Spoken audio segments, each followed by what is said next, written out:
So one of the themes that comes up a lot, and I get questions around in different forms, but they're all kind of asking the same thing, or maybe more so doubting the same thing,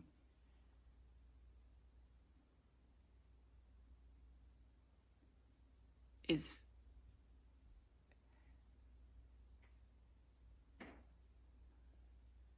how do I put it into a question that can be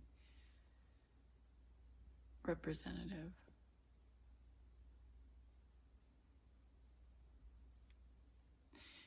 Just this expectation that things should be easier.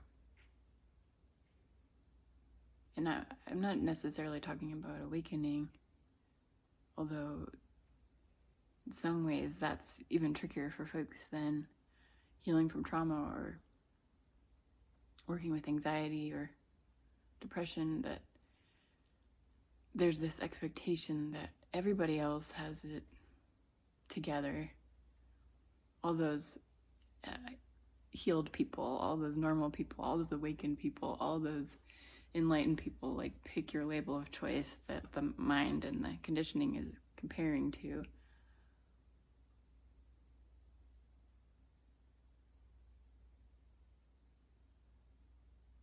Because comparison by nature pulls us out of our direct experience and is always going to be misguided.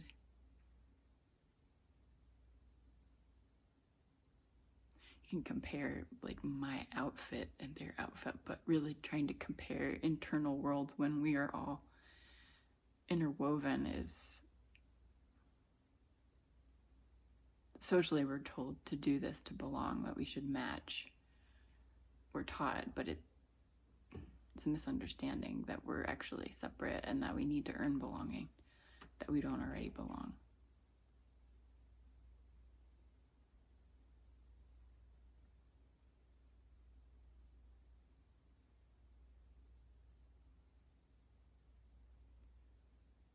So part of that comparison and matchy, how can I either tear myself down or try to grasp at something better,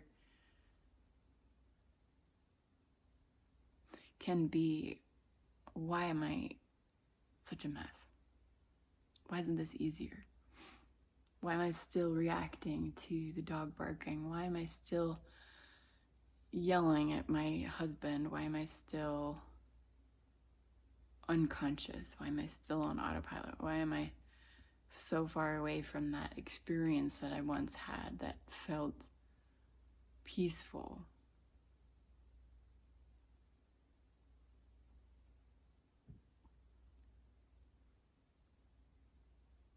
And maybe the why isn't even explicitly said. Maybe it's said in a self-defeating way of, oh, this is just how it is. I'm never gonna get there. And I'm never gonna be normal. Or to the mind, maybe it thinks that awake is normal, or special is normal, or happy and peaceful is normal.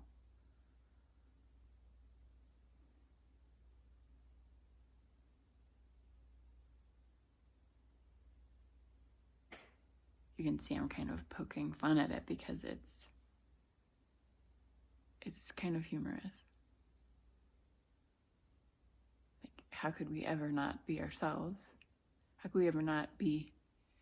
It's like the sky is blue. It's this beautiful blue today. And a few hours ago, it was golden and the sun was coming up.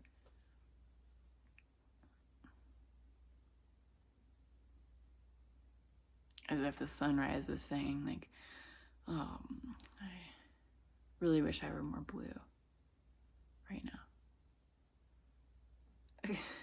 That's such a stupid. I'm just looking, like, literally the only thing I see right now when I look out is a blue sky and a cloud. Or a cloud saying, like, I wish I was a little bit more fluffy, or I wish I was gonna rain. Looks like those other clouds are gonna rain. Like, it's so silly, like, when you can actually see it. But we don't always see it. Usually it's pushed down. this doubt, this comparison. That's what comparison is. It's doubt. It pulls us out of here.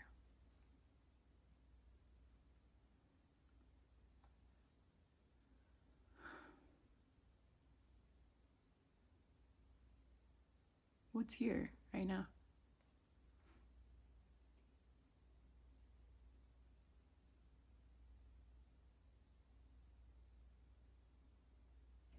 It's empty sky, a couple birds flying by.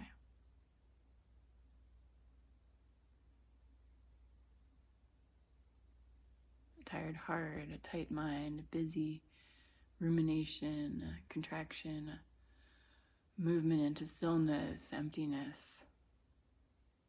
So dynamic, even when it feels like it's stuck. Can there be a little bit more tenderness towards what this is? Like even the reactivity, even the resistance, trying to protect you. Like, can there be tenderness towards that sweet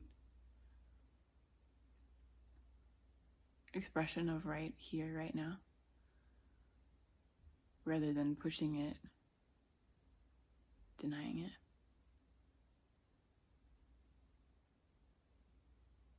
If not, that's okay. What I'm speaking to right now is this misunderstanding that it's ever going to get easier, or being alive is ever going to get to that expectation.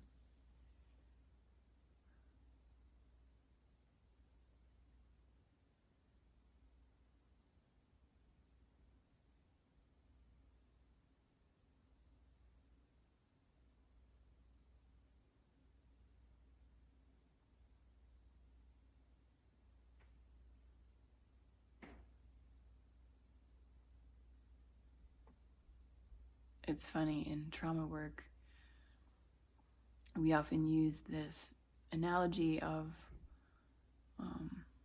the window of tolerance, which is basically like being in your comfort zone, which I'm going to mix metaphors here and probably will get confusing. Like so much of the way I speak probably is.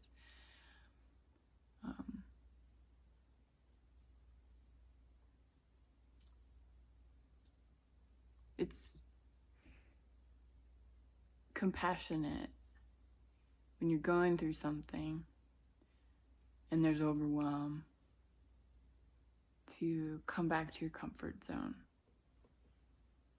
to come back to a sense of security, relative safety. Take a deep breath, find your calm. If I'm actually working with someone in trauma, this is woven in, but I do it in a way that's not taking someone's power away from the actual trauma response, which has a lot of wisdom in it. It's very nuanced, and this is not a talk about trauma work and trauma healing, because it's a whole nother topic, and there's care that needs to be taken working with those energies so that there's not harm or re-traumatization or overwhelm unnecessarily. Of course it can happen, but it's not my wish for anyone. But at the risk of mixing metaphors and throwing the metaphor that I sometimes use out the window,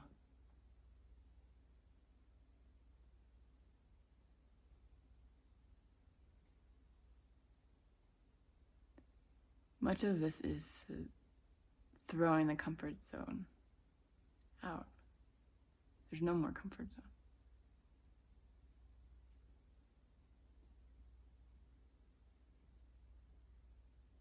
Awakening. Being here right now.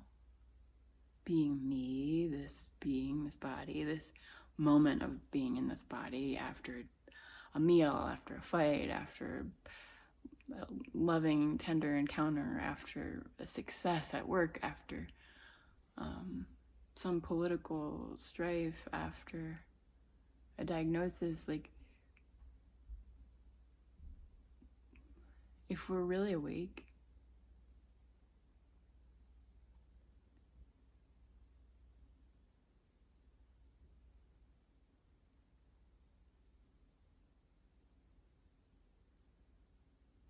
there really isn't a comfort zone.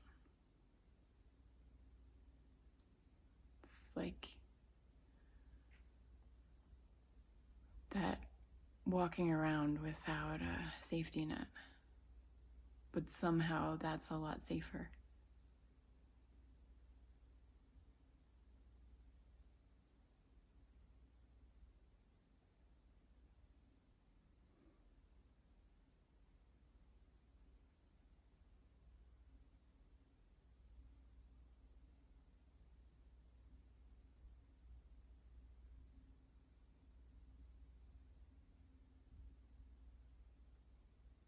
Because when we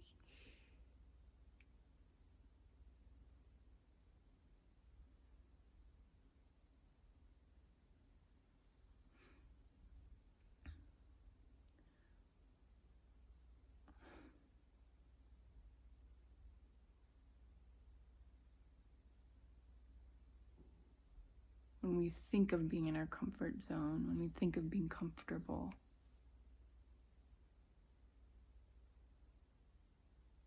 culturally we have a connotation with that. It's not just the body being relaxed. It's not just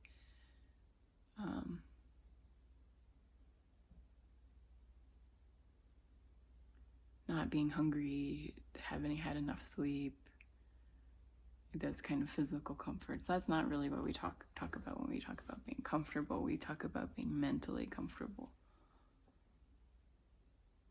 which is being in a mind-identified culture. Being mentally comfortable almost feels like being sedated or being dominant.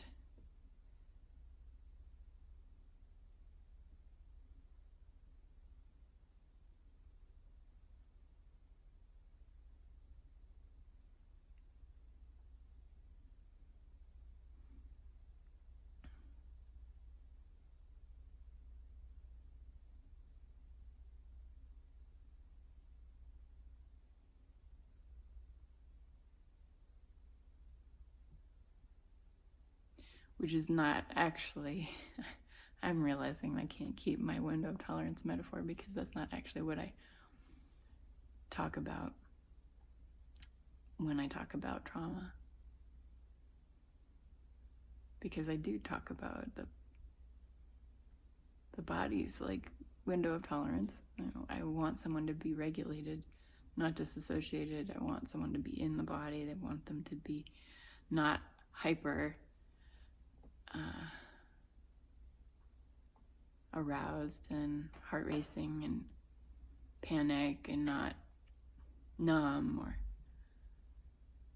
falling asleep or going on autopilot and self-harming, or like I don't have control over that, but sometimes this co-regulation can happen that can bring us into that just physically regulated place. So that window of tolerance, I guess I'm gonna just keep that in my library for as long as I can remember that I have the books. But and maybe the comfort zone is the one that I'm parting ways with right now, because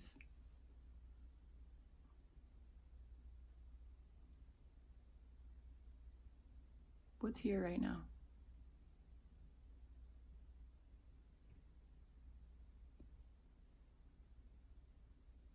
When the separate sense of who I am, when the trust in what this life is kind of comes in and helps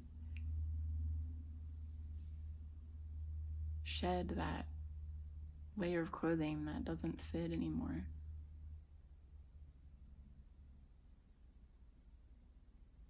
The misunderstanding is that suddenly everything is comfortable.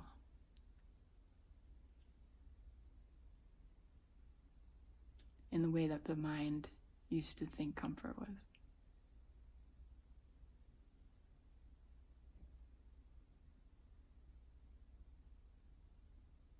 The truth is that it's a free fall all the time.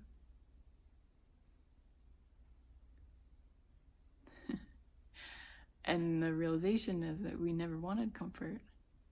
Sure, the body sure does. The body can have it. The body can definitely have it. And sometimes it can't. Sometimes the body is just hurt, or accident happens, or there's a trigger. It's okay. By and large, the body's a whole lot more relaxed in an awakened state.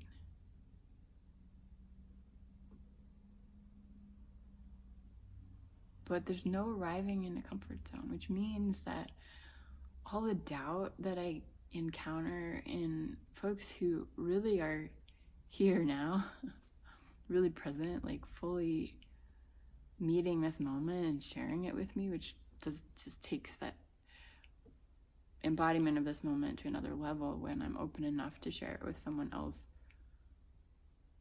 and to own that. What I want to elucidate is that that doubt is just misunderstanding what being awake feels like. It's no more comfort zone. It's this dynamic kind of, over time we acclimate to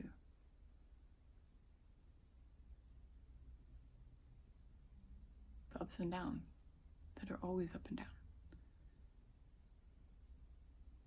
And in the acclimation process, it can become even more heightened how intense everything is, being human, how sensitive, how vulnerable when we're really present. Am I regressing? Am I going unconscious? Why am I feeling so much? It should be peace. But when the expectation is that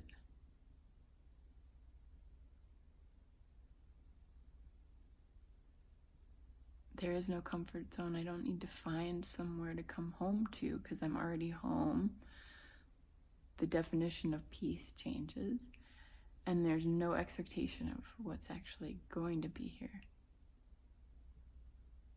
If anything, it's not an expectation, but if anything, there's a familiarity with how frequently things change,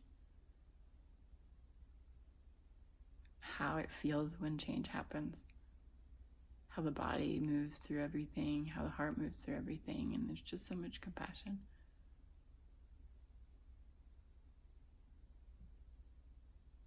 So it's not to say that you push yourself to overwhelm and dysregulate and work too hard at this. Like, that's the other end of the pendulum of being in your comfort zone, of like working really, really hard. No, it's this dance of life. You could trust that you don't need to compare yourself to anyone else, that expectations will naturally arise of what this moment should or should not be like, and you don't have to push those away or take them seriously. They're going to move and change as quickly as everything else.